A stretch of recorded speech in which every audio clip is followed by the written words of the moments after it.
Suportado naman ng Metro Manila Council ang panukalang mabigyan ng solusyon ng mga spaghetti wires sa mga lansangan.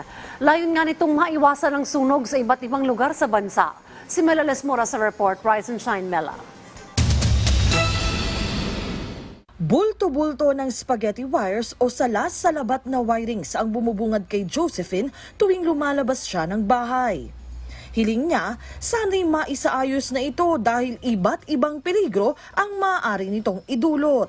Nakakatakot siya kasi palagi kami nasusunog dito. Dahil sa mga wire din. Ano na lang po ginagawa niyong pag-iingat? Yun nga, dapat ayusin. Bukod sa komunidad ni na Josephine, talamak din sa ibang lugar ang mga nakabalandrang wire sa kalsada.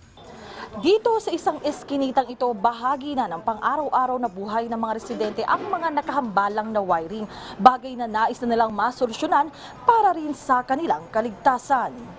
Dito sa Kamara, may bagong panukala ang isang kongresista para masolusyonan ang problemang ito.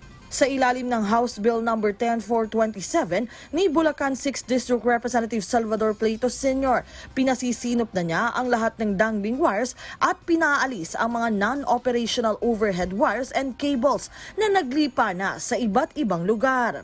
Ayon kay Plato, bagamat may mga ordinansa na ukol dito sa maraming panig ng bansa, hindi pa rin ito masolusyonan, kaya naman dapat nang magkaroon ng isang matibay na batas laban dito. Ang Metro Manila Council, suportado naman ang hakbang na ito ng kongresista.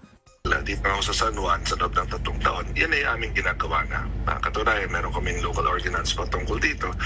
And in fairness naman po sa Meralco na may-ari ng mga poste at sa mga telcos na nagsasabit nga ng kanilang mga wires ay tumutulong naman sila. Habang para sa isang kumpanya ng kuryente sa Metro Manila, mainam din ang panukalang ito.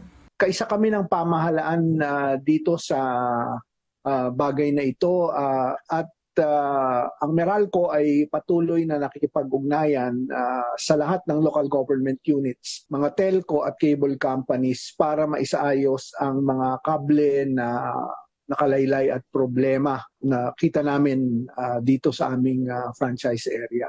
Kapag tuluyan ng naisabatas, inaasahang maparurusahan na ang mga nagpapabaya ukol sa isyu ng mga spaghetti wires sa bansa. Mela Lesmora para sa Pambansang TV sa Bagong Pilipinas.